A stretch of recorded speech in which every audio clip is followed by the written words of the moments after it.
할렐루야, 반갑습니다. 오늘 34과 로마서죠. 로마서를 시작하면서 신약 시작할 때 잠깐 언급했습니다만은 신약의 책별 내용들을 잠깐 좀 보죠. 첫째는 복음서죠. 복음서, 마태, 마가, 누가, 요한. 그 다음에 두 번째는 역사서라 그럽니다. 역사서는 사도행전이죠. 그죠? 저번에 우리가 같이 공부했습니다. 세 번째가 서신서인데요. 편지 형식으로 된 말씀입니다. 근데 서신서에는 두 가지가 있다 그랬죠. 첫째는 바울 서신이 있고, 두 번째는 공동 서신이 있어요. 다시 말해서 바울이 쓴 서신이 있고, 다른 여러 저자들이 쓴 서신이 있다 이렇게 말씀을 드렸어요. 바울 서신은 로마서, 고린도 전후서, 갈라디아, 에베소, 빌립보, 골로새, 데살로니가 전후서, 그 다음에 디모데 전후서, 디도, 빌레몬 까지가 이제 바울 서신입니다. 그 다음에 공동 서신은 히브리, 야고보, 베드로 전후서, 그다음 유다서, 거기가 이제 다른 저자들이 쓴 책입니다. 물론 히브리서는 바울이냐 아니면은 다른 사람이냐 논란이 있습니다만은요. 대개 이제 히브리서는 공동 서신으로 분류를 합니다. 그다음 네 번째가 이제 계시록이죠. 묵시록, 묵시서라 그러기도 하는데 계시서가 바로 계시록. 이렇게 신약은 모두 27권인데 넷으로 나누어집니다. 오늘 서신서를 공부하게 되는데 제일 첫 번째로 등장하는 책이 로마서라는 책입니다. 로마서. 사도 바울이 썼고요. 사도 바울은 로마서를 쓸 때 로마를 다녀온 적이 없습니다. 장차 로마로 갈 것을 생각하면서 사도 바울이 로마서를 쓸 때 로마에는 기독교가 전래된 지 약 25년 정도 경과되었어요. 그래서 25년 동안 로마 안에 교회도 생겨나고 많은 성도들이 모여서 예배드리는 그런 로마 교회가 있었습니다. 그래서 바울이 장차 로마로 갈 계획을 가지고 로마에 있는 성도들에게 기독교 신앙을 바로 전하기 위해서 로마서를 기록했다. 이렇게 우리가 알려지고 있습니다. 이 서신서에서 다루는 주요 내용은요, 두 가지입니다.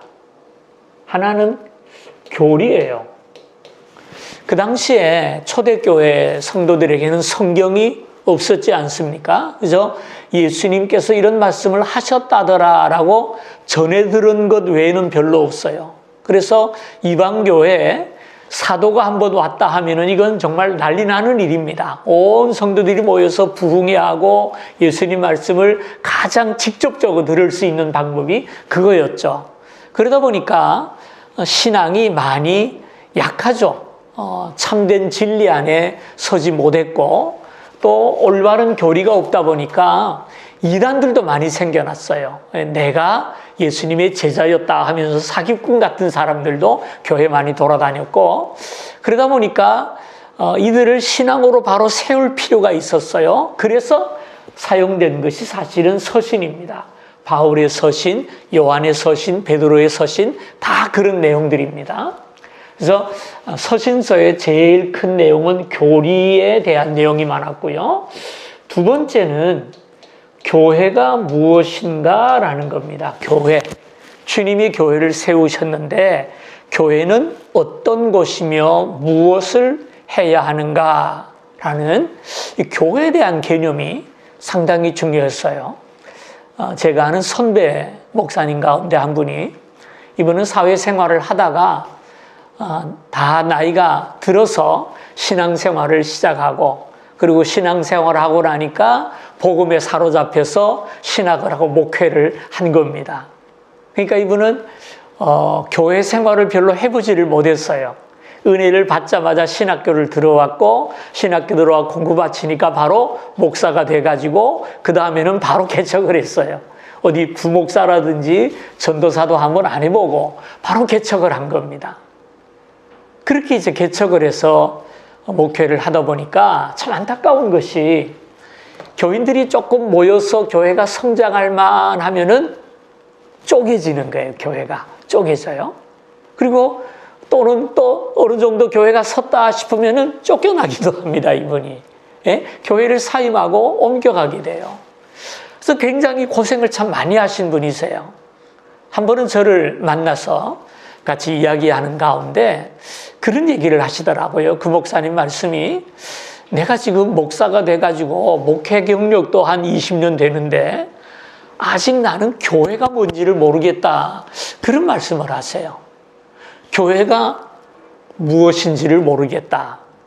그래서 성도들을 모으는 건 잘하는데 모여가지고 이제 무엇을 할지를 모르는 거예요. 왜? 교회 생활을 안 해봤기 때문에. 예? 그러니까 여러분, 신학을 하신 분도 이런 상황에 어려움을 겪었다면 초대교회 성도들은 뭐 말할 것도 없죠.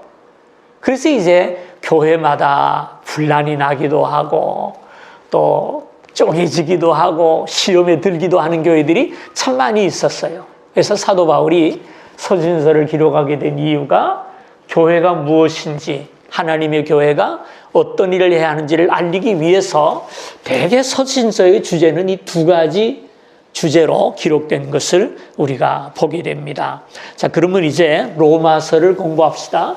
여러분 교재 3번으로 이렇게 나와 있죠. 로마서는 바울이 고린도 교회를 세 번째 방문했을 때 그곳에서 기록한 서신이다. 이렇게 말씀했어요. 바울이 로마서를 쓸 때 로마에는 복음이 들어간 지 25년이 되었고 많은 그리스도인들이 있었다. 이렇게 말씀을 합니다.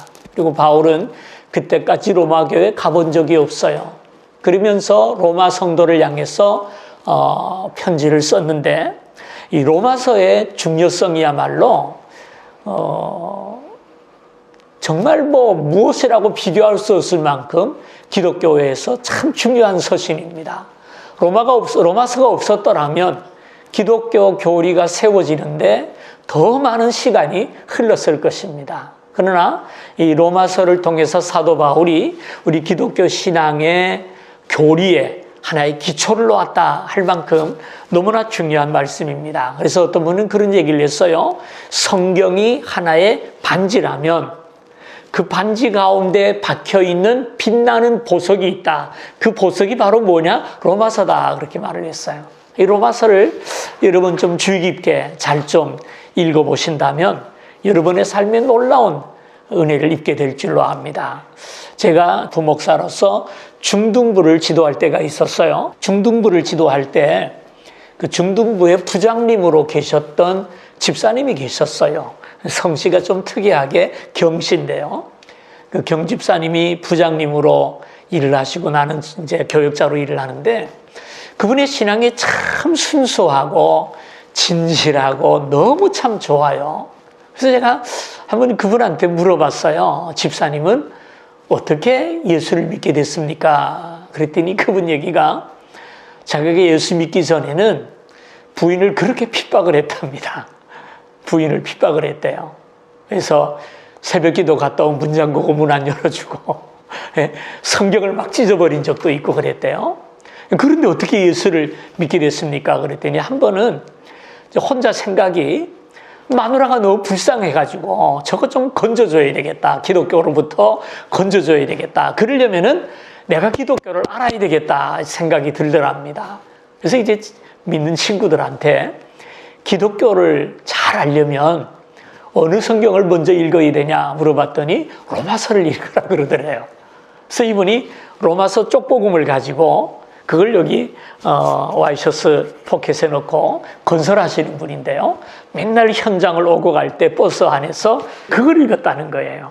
로마서를 읽어가다가 한 번 읽고 두 번 읽고 세 번 읽으면서 그만 예수님을 주님으로 고백하게 되었고 그때부터 같이 아내와 함께 신앙생활을 하게 되었다.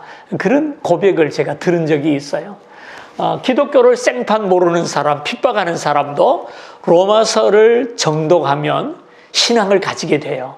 여러분들도 로마서를 읽는다면 여러분의 신앙이 흔들리지 않는 견고하게 세워지리라고 생각을 합니다. 자, 4번입니다. 중심 메시지 222페이지네요. 로마서 1장 16절 17절입니다.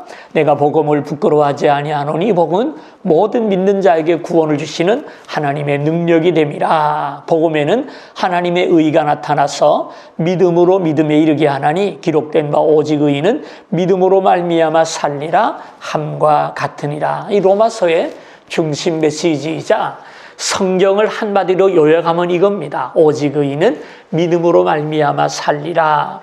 그 다음에 가로 쳐놓고 점이 찍힌 부분이 서신서에 나타난 대주제이다 그랬는데 암만 생각해도 무슨 말인지 모르겠는데요. 관심 가지지 말기를 바랍니다. 5번입니다. 로마서의 구조는 세 부분으로 나누어집니다. 첫째는 복음과 구원에 대해서 1장에서 8장까지입니다. 이걸 다른 말로 하면은 교리라 이렇게 말을 하게 됐어요. 두 번째, 가운데 삽입된 내용이 있는데요. 복음과 이스라엘입니다. 복음으로 말미암아 우리가 구원을 받는다면 율법을 따라가던 이스라엘은 어떻게 될 것인가? 그들은 율법으로 구원받는가? 복음으로 구원받는가? 하는 내용이죠. 그 내용이 이제 9장에서 11장까지 그렇게 기록이 되어 있어요. 바울이 이 내용을 특별히 쓴 것은 유대인을 위해서 쓴 것입니다.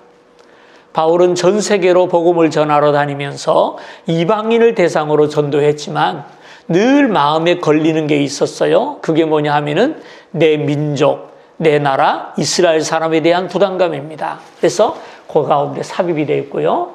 세 번째는 복음과 행위. 이걸 다른 말로 생활편이라 이렇게 말을 할 수 있고요.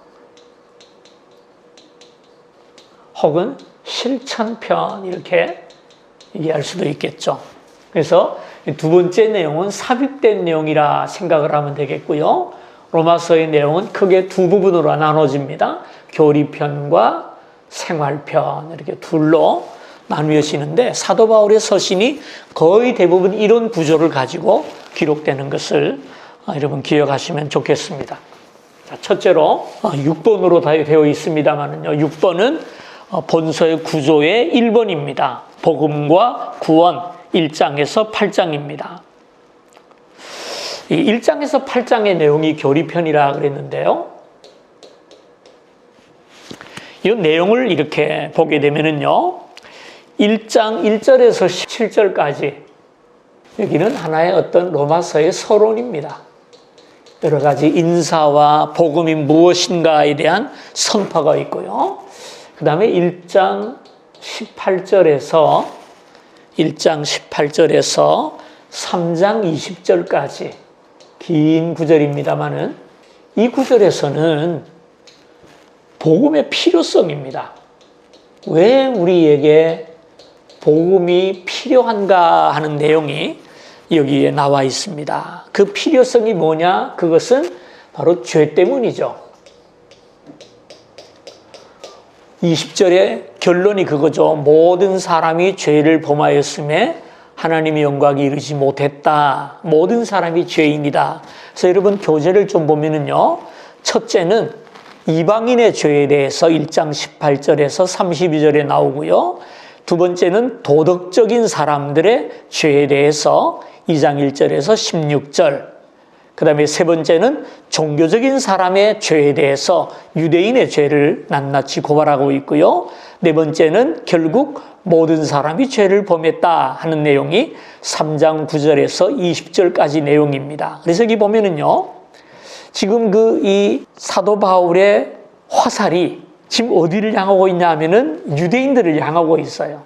근데 어디서부터 시작되냐면은 이방인에서부터 시작해가지고 하나님을 모르지만 도덕적으로 깨끗하게 살던 사람들, 그들도 역시 죄인이다라는 것이고요.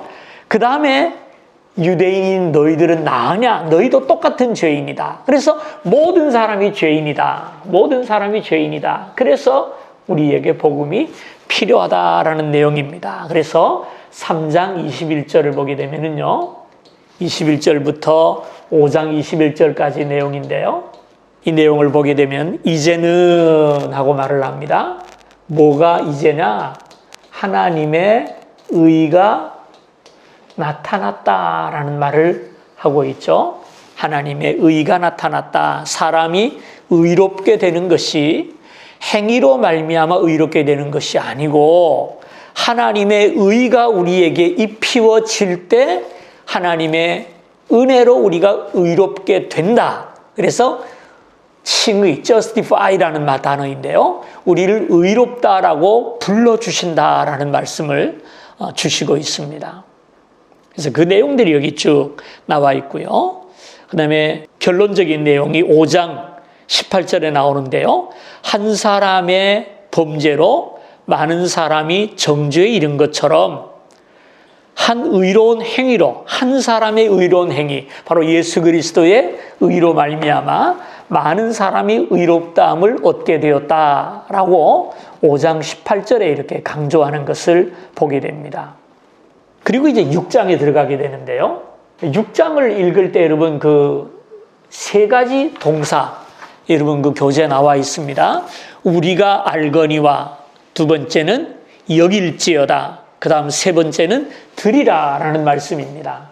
다시 말해서 죄와 하나님의 의를 설명한 사도 바울이 결론적으로 세 가지 단어로서 요약을 하고 있어요. 그 요약이 뭐냐? 첫째는 알라. 신앙의 스텝입니다. 단계예요. 첫째는 아는 것입니다. 예수 그리스도의 십자가의 죽으심이 나를 위한 것이고 내가 예수의 피로 말미암아 구원받게 되었다라는 이 복음의 사실을 아는 것이 중요하다는 말이에요. 알고 믿어야 되겠죠. 그 다음 두 번째, 알고 믿는 것으로 끝나는 것이 아니라 여길지어다 그랬어요. 무슨 말이냐면 믿음으로 하나님의 자녀가 되었다라고 말씀을 하면 아멘 하고 받은 다음에 내가 하나님의 자녀인 것으로 고백하며 살라는 겁니다. 예? 의심하지 말라는 거예요. 예? 하나님 말씀하셨으니까 그렇겠지라고 여기면서 살아가라는 거예요. 그 다음 13절에 보면은 드리라라는 말씀이 나와요. 나 자신을 하나님의 도구로, 의의 도구로 하나님 앞에 드리라. 그래서 지식의 삶에서 확신의 신앙, 그 다음에 헌신의 삶으로 나아갈 것을 6장에서 우리에게 보여주고 있습니다. 그 다음에 두 번째 단락입니다. 복음과 이스라엘인데요. 9장에서 11장의 내용을 보게 되면 하나님께서 이스라엘을 선택하셨기 때문에 그 선택은 결코 깨어질 수 없고 그리하여 모든 이스라엘이 장래에 구원받을 것이다 라는 말씀을 하는 것처럼 보여요. 실제로 그런 주장을 하는 분들도 참 많이 있습니다. 하나님의 선택에는 후회함이 없다. 후회가 없다 그랬거든요. 그래서 하나님이 이스라엘을 선택했으니까 이 이스라엘이 선택받은 것을 하나님께서 후회하시지 않는다는 겁니다. 그래서 마침내는 모든 이스라엘 사람은 다 구원받게 될 것이다. 그래서 저 팔레스타인 땅에 이스라엘 사람들이 다 회개하고 예수님을 주로 고백하게 될 때 주님이 세상에 오시고 세상에 종말이 온다. 이런 주장을 하는 분들이 참 많습니다. 참 많아요. 근데 저는 절대로 그렇게 생각하지 않습니다. 성경에서 말하는 이스라엘이 누구냐라는 것을 한 번 더 생각해야 돼요. 여러분 11장 26절을 보십시다. 그리하여 온 이스라엘이 구원을 받으리라 그랬어요. 그죠? 그리하여 온 이스라엘이 구원을 받으리라. 이거 봐라. 온 이스라엘이 구원받는다 그랬으니까 아브라함의 자손은 다 구원받는다. 이렇게 주장을 해요. 그래서 29절을 보면은 하나님의 은사와 부르심에는 후회하심이 없느니라 후회가 없는 분이시니까 온 이스라엘을 구원하는 게 맞죠. 근데 다른 성경을 보십시다. 9장으로 좀 넘어갑니다. 6절을 보면 그러나 하나님의 말씀이 폐하해진 것 같지 않도다. 이스라엘에게서 난 그들이 다 이스라엘이 아니요. 또한 아브라함의 씨가 다 그의 자녀가 아니라 그랬어요. 그죠? 아브라함의 자손이라고 다 이스라엘이 아니라 그랬어요. 9장 27절을 봅니다. 또 이사야가 이스라엘에 관하여 외치되 이스라엘 자손들의 수가 비록 바다의 모래 같을지라도 남은 자만 구원을 받으리니 이렇게 말을 했어요. 바다의 모래 같을지라도 온 이스라엘이 구원받는 것이 아니라 남은 자만 구원받는다. 이 성경에 깊이 흘러가는 큰 강이 있는데요. 그게 남은 자의 신앙입니다. 남은 자의 신앙. 남은 자의 신앙. 아브라함의 자손이라고 다 이스라엘이었느냐? 아니더라고요. 아브라함이 이삭을 낳았죠. 이삭이 에서와 야곱을 낳았는데 내가 야곱은 사랑하고 에서는 미워하였다 그랬죠. 에서는 하나님을 떠나요.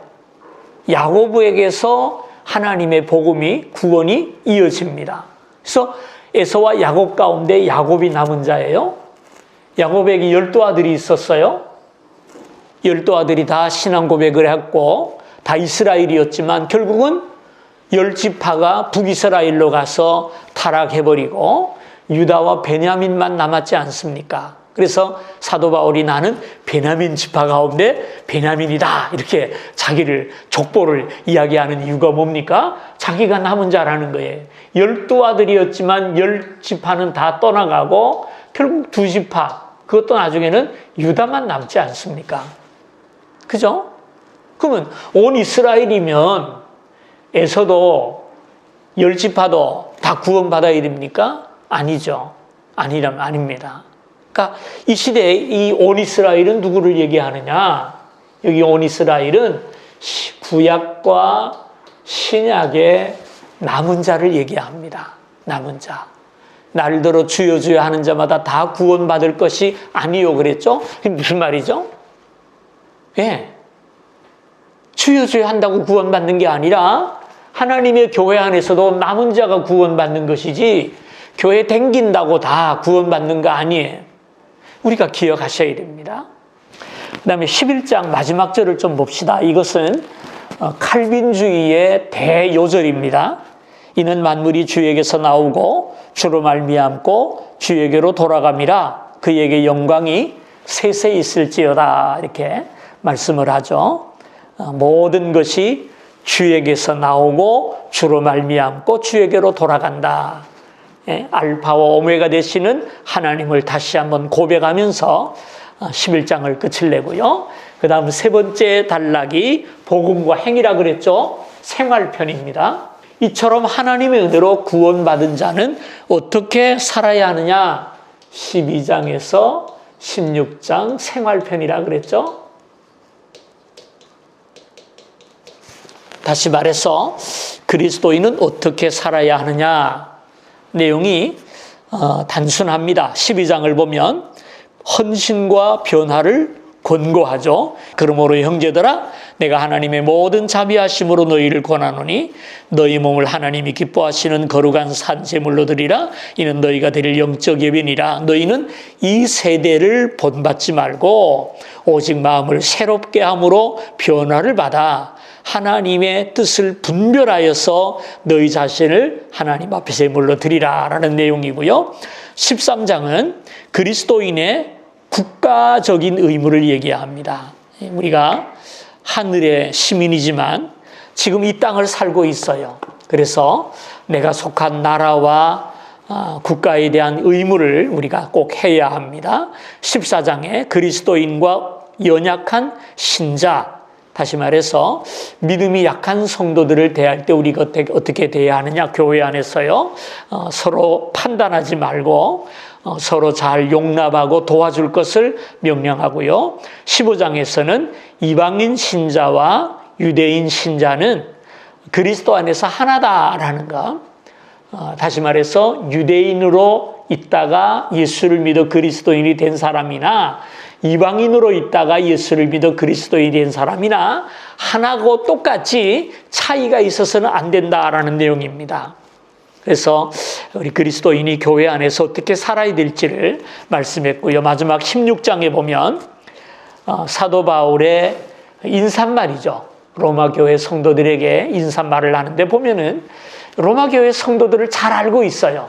한 번도 가보지 않았지만 다 많이 알고 있어요. 모두 28명이 나옵니다. 28명이 나옵니다. 그리고 그 사람들에 대한 소개와 인사와 또 권면들이 이렇게 나오는 것을 보게 되고요. 그 다음 마지막 부분은 바울의 기도죠. 사도 바울의 기도. 그것을 이제 로마서를 마치게 됩니다. 그래서 로마서는 그게 세 부분으로 나뉘어진다. 교리편이 있고 이스라엘에 대한 권면이 있고 생활편이 있다. 그래서 꼭 기억하셨으면 좋겠습니다. 결론을 보겠습니다. 로마서는 유대인과 이방인에게 말씀하고 있다. 그러나 의인은 예수 그리스도 안에 있는 믿음을 통해서만 얻을 수 있다. 예? 유대인도 율법을 통해 얻는 것이 아니라 믿음으로 구원받는다라는 것을 우리에게 가르칩니다. 인간의 마음은 바뀌지 않았기 때문이다. 로마서는 종교개혁을 시작한 마틴 루터를 뒤흔든 책이다. 무슨 구절이죠? 오직 의인은 믿음으로 말미암아 살리라 하는 이 말씀입니다. 루터는 로마서에 대해서 이렇게 말했다. 신약의 진수이며 한 단어 한 단어를 외울 만한 가치가 있는 책이다. 이렇게 말을 했어요. 특별히 로마서 1장 1절에서 8장까지는 한번 우리가 암송할 만한 내용이라고 생각을 해요. 우리 저와 함께 제자 훈련한 분들 가운데는 로마서 8장을 다 외웠어요. 그런 분들도 참 많이 있는데요. 로마서를 좀 읽으실 때 로마서만큼은 꼭 정독을 하셨으면 좋겠습니다. 자, 그러면 오늘 공부 여기까지 하고요. 다음 주까지 건강하시고 안녕히 계십시오.